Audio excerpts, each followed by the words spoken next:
많은 분들이 와 계시네요. 예, 저는 지금 세례 요한의 마음으로 섰습니다.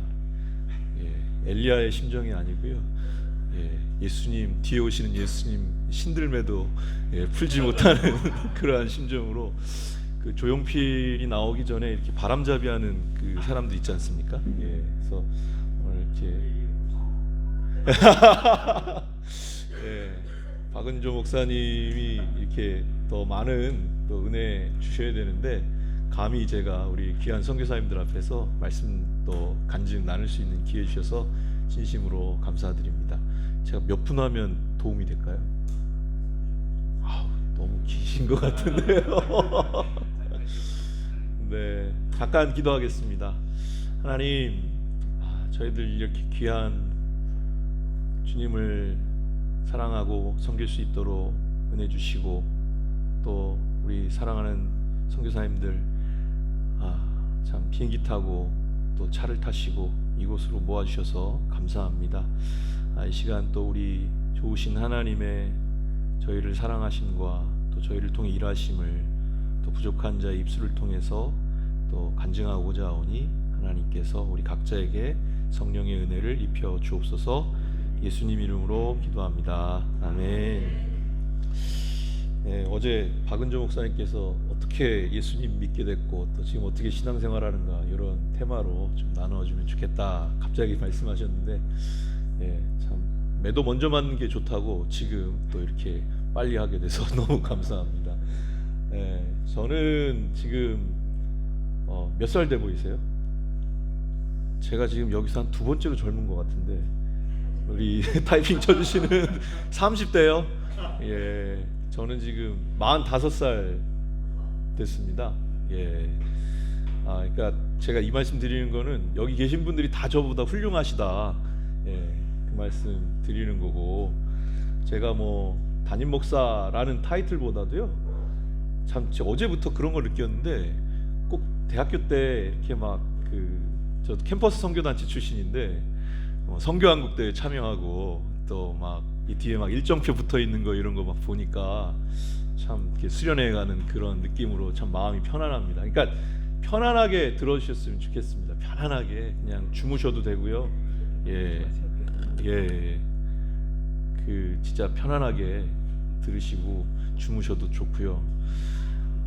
그래서 제가 이제 몇 곡지 말씀을 이제 제 삶을 좀 이렇게 나누고자 하는데 진짜 하나님의 전적인 은혜가 아니면 정말 저희 삶은 한 터럭도 서 있을 수가 없다는 생각을 늘 하게 되면서 살아오게 됩니다.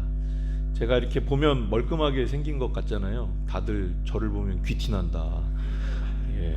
고생 하나도 안 했을 것 같다 그랬는데 저희 아버지도 결손가정 출신이시고 저희 어머니도 어렸을 때 이제 부모님 이혼하시고 또 계모 밑에서 고난 받으시면서 크시면서 두 분이 만나셨으니까 얼마나 또 애틋하면서 또 그렇게 신앙 붙잡고 살아오셨겠습니까? 근데 그 첫 열매가 바로 저였으니 또 저를 향해서 얼마나 큰 기대를 가지고 계셨겠어요. 근데 저는 이제 어렸을 때부터 장남이다 보니까 또 그런 그 가정의 열악한 상황에 대한 책임감, 부담감이 늘 있었고, 근데 이제 교회에서는 모범적인 스타일인데 제가 잠깐 또 여담을 말씀드리면 저는 진짜 일주일에 9번 설교를 하는데 8번은 다 타이핑을 다 치거든요. 일주일에 8번을 새로운 설교를 쓰는데 근데 지금 그냥 편안하게 말씀드린다. 그렇게 이해하시고 들어주시면 좋겠습니다. 그런 가운데에서 교회에서는 모범적인 그러한 아이로 또 청소년으로 자랐지만 근데 진짜 하나님을 알고 싶더라고요. 부모님 하나님이 아니고 내 하나님. 좀 가정에 막 어려운 일도 있으니까 막 고난은 진짜 한꺼번에 찾아오대요. 할머니가 저희들 돌봐주는 부모님 맞벌이 하시니까 돌봐주는 할머니가 갑자기 쓰러지시면서 또 그때 뭐 모르니까 대학병원부터 가서 치료해야 되니까 돈 엄청 들고 또 마침 저희 어머니가 미용실을 하셨는데 미용실 그게 또 망해가지고 빚쟁이들이 교회까지 쫓아오고 너희 엄마 어딨어? 너희 아빠 어딨어? 예, 그런 시기를 청소년 시기 때 겪으면서 근데 진짜 하나님이 우리 도와주시나? 하나님이 나 구원해 주시나? 예, 물론 성경 퀴즈 대회에서는 항상 1등하고 뭐 교회에서 뭐 중등부 회장, 고등부 회장 이런 거 하지만 그거랑은 별개잖아요. 예, 그러면서 진짜 결단하고 하나님 좀 만나고 싶습니다. 그냥 교회 장로님들한테 칭찬받는 좋은 그러한 교회 교회 오빠가 아니고 진짜 하나님의 사람으로 정말 주님을 만나고 싶다라고 하는 그러한 열망이 생기는 가운데에서 정말 하나님께서 제 영혼을 사랑해 주신다. 제가 뭘 그분께 해드리고 또 그분을 위해서 헌신하고 이런 것보다도 저같이 비루한 인생을 그렇게 사랑해 주신다라는 영적 체험도 하게 되고 또 말씀도 받게 되고 또 그런 과정 가운데에 신앙의 길로 접어들고 또 이제 신학 공부를 대학 때부터 하게 되면서 지금까지 이제 23년째 교역의 길을 걷고 있습니다. 저는 2019년도에 3번 이사를 했습니다. 제가 원래 저는 서울 출신이고 또 분당에서 주로 이제 부교육자로 섬겼는데, 근데 사실 그때부터 좀 공황장애 비슷한 게 온 것 같아요.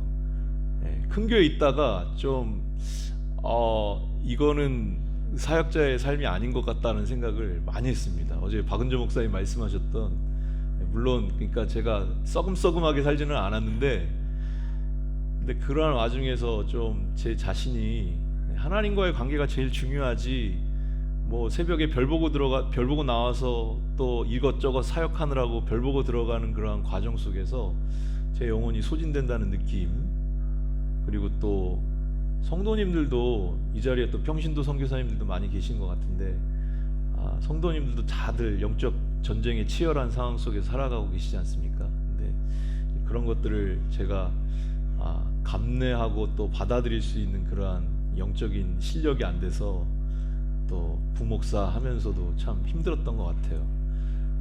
그러던 와중에 이제 부산에 내려갔는데 저희 교단에서 총회장까지 지내신 목사님, 또 부산에서 아주 말씀 사역으로 유력한 목사님 교회로 가게 됐는데, 그분 목사님 이제 은퇴하셨고, 마침 저를 이제 콜하신 목사님은 서울대 법대 졸업한 목사님이었습니다.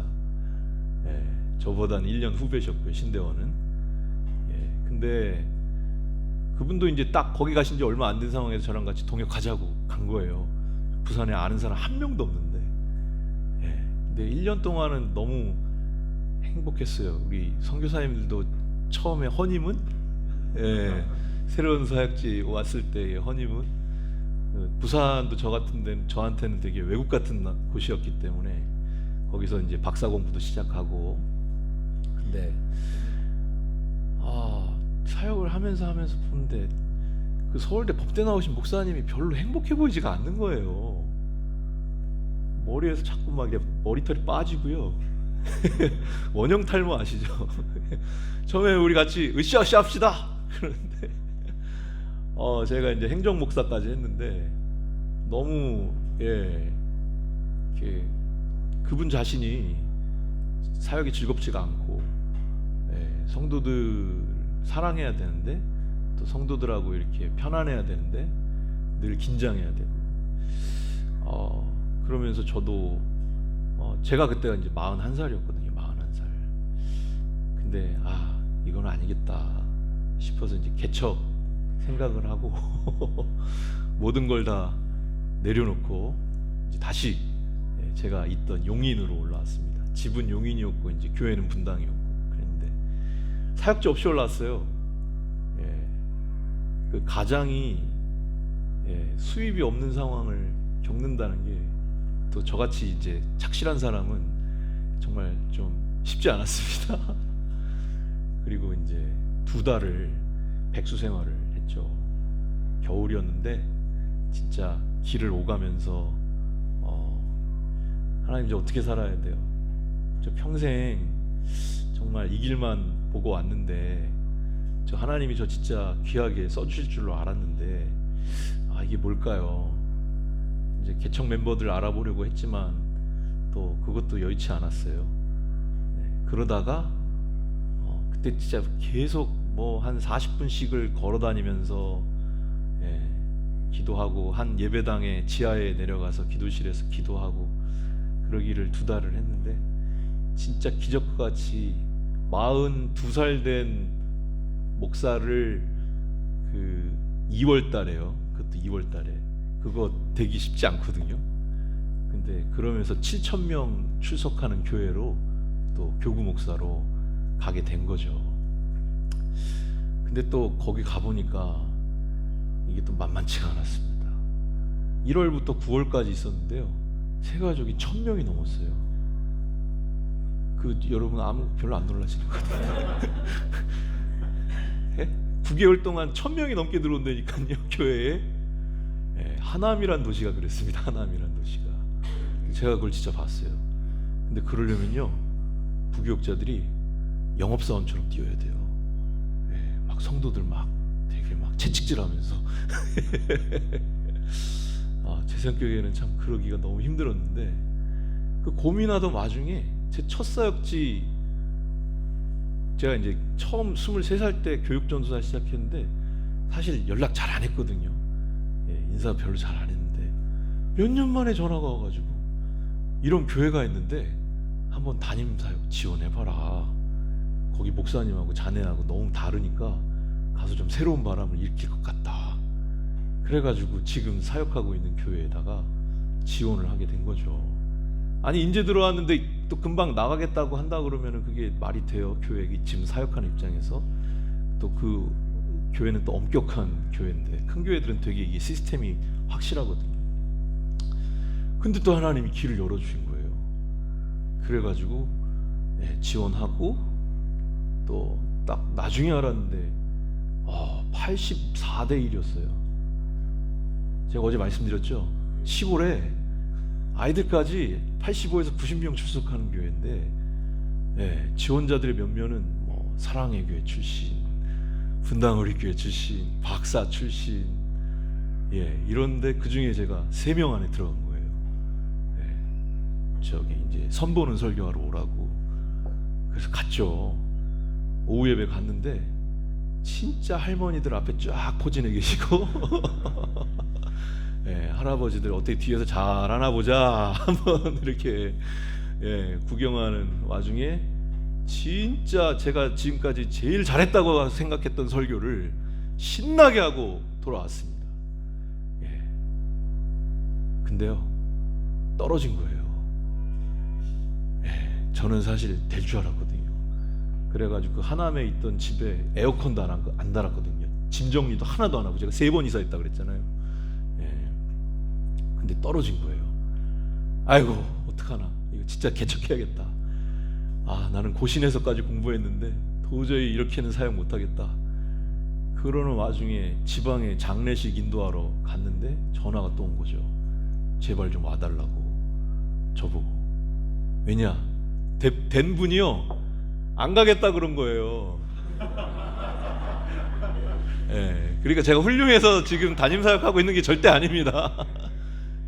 되신 분이 자기도 아마 뭐 여러 생각이 있었겠죠. 그 사람도 이제 분당에서 사역했던 분이니까, 자기는 분당에서 출퇴근하겠다, 그 시골로.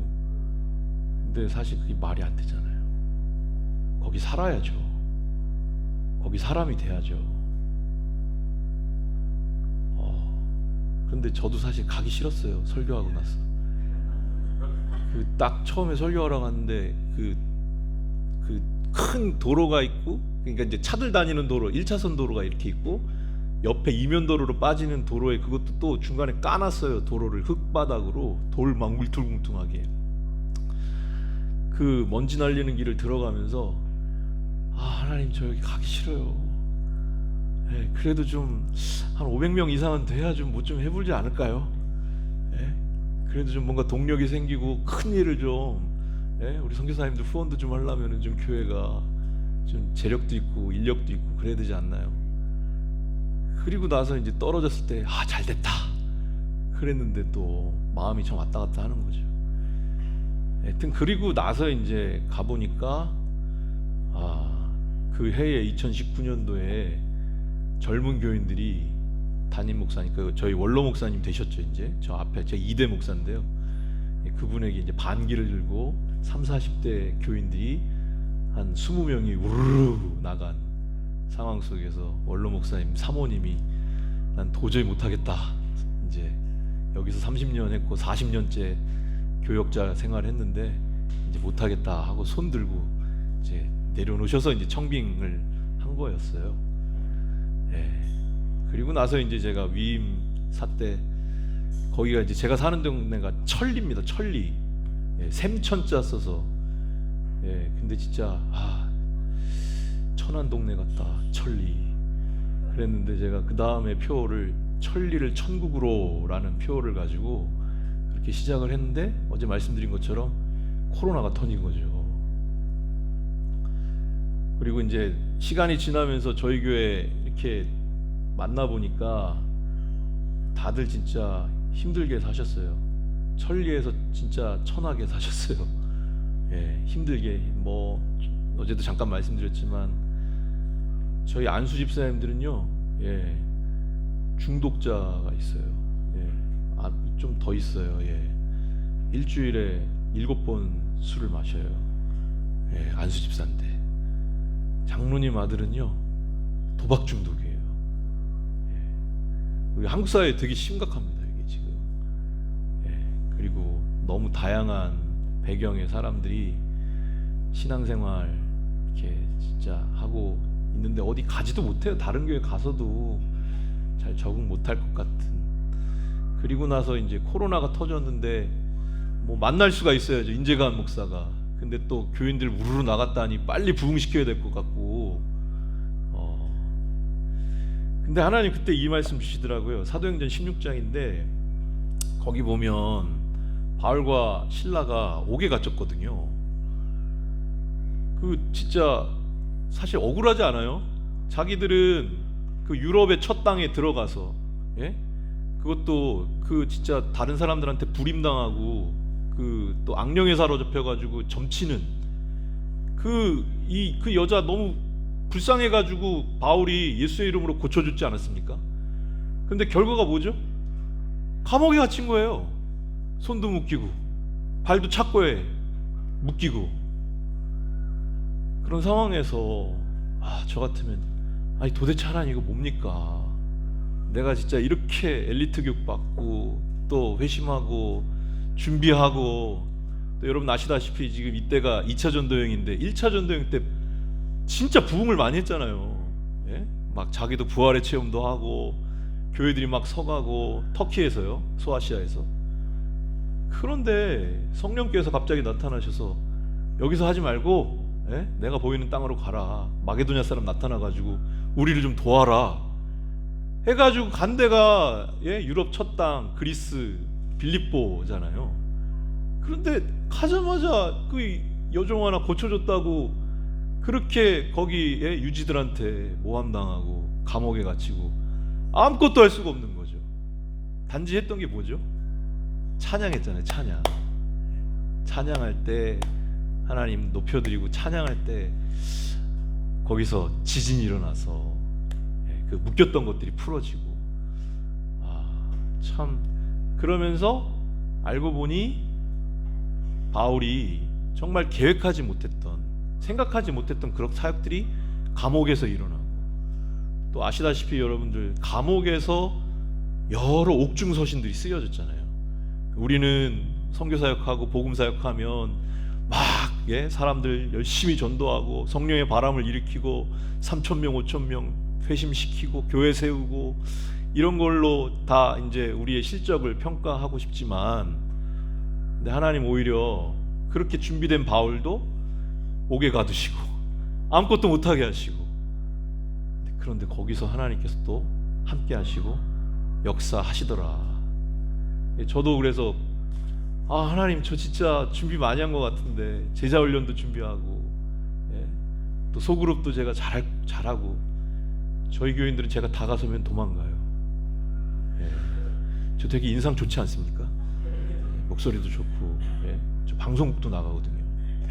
근데 교인들은 오히려 저 부담스러워하고 더 이상 자기에 대해서 알기를 원치 않고 자기 내면을 열어 보이는 것에 대해서 굉장히 두려움이 있고, 그런 상황에서 잘해주면 오해를 받는구나 잘해주면 오히려 힘들어하는구나. 근데 그게 또 제 편에서의 섬김이었죠. 사역이고.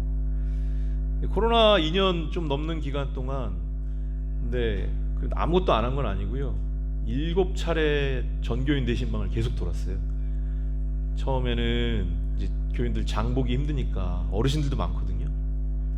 저희 아내랑 반찬을 만들어서 집집마다 계속 다니고, 그러면 한 2주 걸려요. 집집마다 다 다니면요. 집 앞에 이렇게 그 반찬들 걸어드리고, 또 조금 지나서는 마스크 걸어드리고, 조금 지나서는 교회 달력도 걸어드리고, 또 편지 써가지고 이렇게 우리 같이 힘내자고. 그러면서도 교회 예배를 멈추지 않았습니다. 바울이 감옥에서 찬양을 멈추지 않은 것처럼 딱 코로나 터지고 2주 동안만 새벽기도 쉬고, 그 이후부터는 죽으면 죽으리라 이러면 되게 무식한 사람 같이 보이는데, 그래도 그때까지만 해도 교회 방송 시설이고 이런 거 아무것도 없었어요. 시골 교회거든요. 그 어르신 목사님 어떤지 아시죠? 여기 다카하님 교회가 훨씬 더 시설 좋은 것 같은데요. 근데 다 시설해가지고 지금은 유튜브 방송도 지금 다 계속하고 매든 무슨 예배를 다 하고, 그런 가운데에 이렇게 2년 지나왔고요. 금년에 새가족을 16번까지 찍었습니다. 그 여러분 별로 또 안 놀라시는데 그 저 시골에서 쉽지 않습니다. 저희는 저 다들 막 저기 아파트도 없고요. 있긴 있는데 20년 넘은 아파트 다 세팅된 거고, 또 뭐 새로 아파트 들어오고 이런 거 없어요. 다 원룸 들어와요. 주변에 이제 산업단지 있어서 외국인 근로자들, 또 요즘은 4인 가족 잘 안 살고 그냥 남자들만 일해요. 그런데 하나님께서 또 그렇게 금년에 또 조금씩 좋은 소문 나게 해주시고, 그래가지고 이제 제가 말씀을 마무리를 하려고 하는데요. 제가 이제 박은조 목사님 뭐 진짜 관계가 막 좋아가지고 이렇게 뒤따라다니는 건 아니고, 진짜 박은조 목사님 허락해 주셔서 지금 와 있는 건데, 근데 여기 방글라데시 오기로 결정하고 이제, 그러니까 제가 출국하기 3일 전이죠. 교회 앞에 현수막이 이렇게 걸린 거예요. 제가 아까 처음 이렇게 들어갈 때 길이 까여져 있던 곳 있었다고 그랬죠. 거기가 사유지예요. 사유지. 거기가 이제 부동산 바로 옆에 있는데, 그 부동산 사람이 알박기 하려고 사는 거죠. 근데 현수막에다가 3일 후부터 길이 좁아진다. 그리고 나서 어제 돌을 막 이런 거를 막 갖다 놓은 거예요. 우회로를 하려니까 거기다 또 차 갖다 놓고, 그 땅을 사래요. 교회 보고. 얼마냐? 사실 저는 그거 말도 안 된다고 생각하는데, 저는 진짜. 근데 그 박은조 목사님 그 마지막 섬기신 은혜샘물교회 땅하고 그거보다 더 높게, 조금 더 높게 부른 거예요. 아니 거긴 동백 신도시고 저희는 완전 시골인데 말도 안 되는 이야기를 하는 거죠. 진짜 악덕이죠. 악덕. 악의적이죠. 근데 뭐 대화도 안 통하고, 원래부터 좀 그랬는데 화도 나고요. 아니 도대체 이게 뭐냐. 이제 좀 저희가 3주 전에 굿네이버스 이렇게 저희 교회 오셔서 이제 후원 행사했거든요.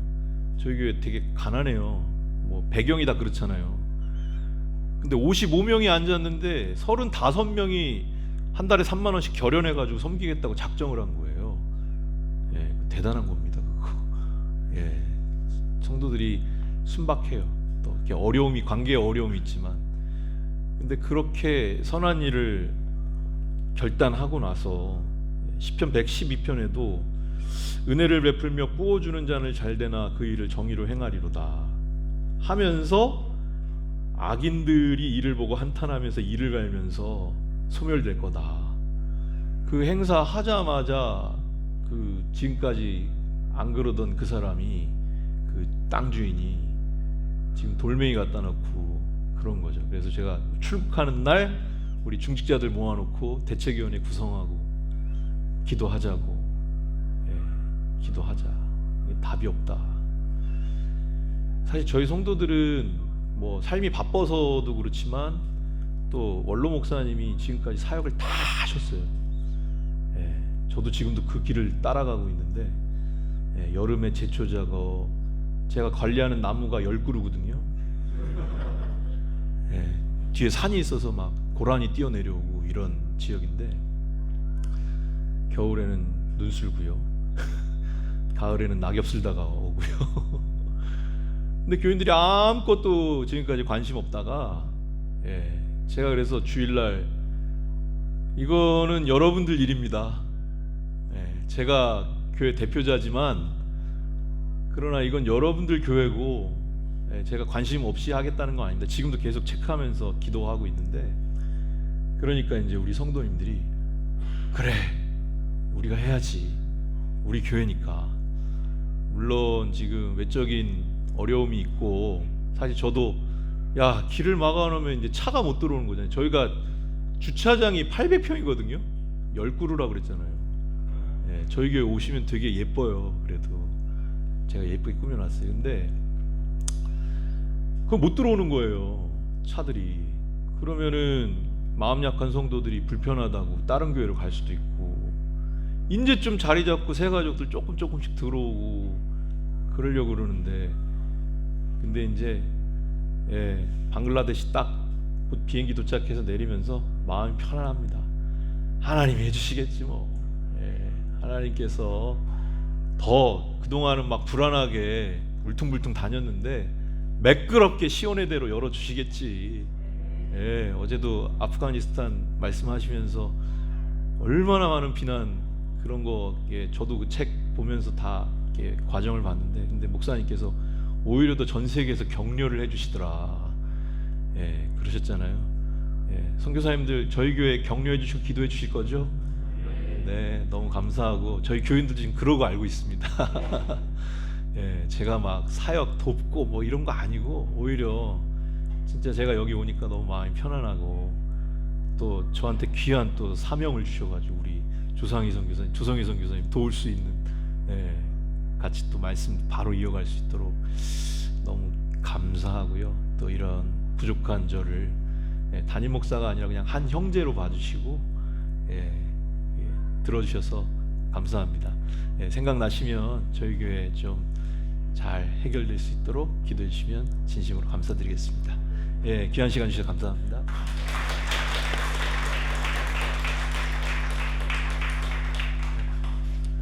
정말 귀한 간증과 말씀을 해주셔서 너무 감사합니다. 다시 한번 우리 박수로 찬양하도록 하겠습니다. 꼭 기도하겠습니다.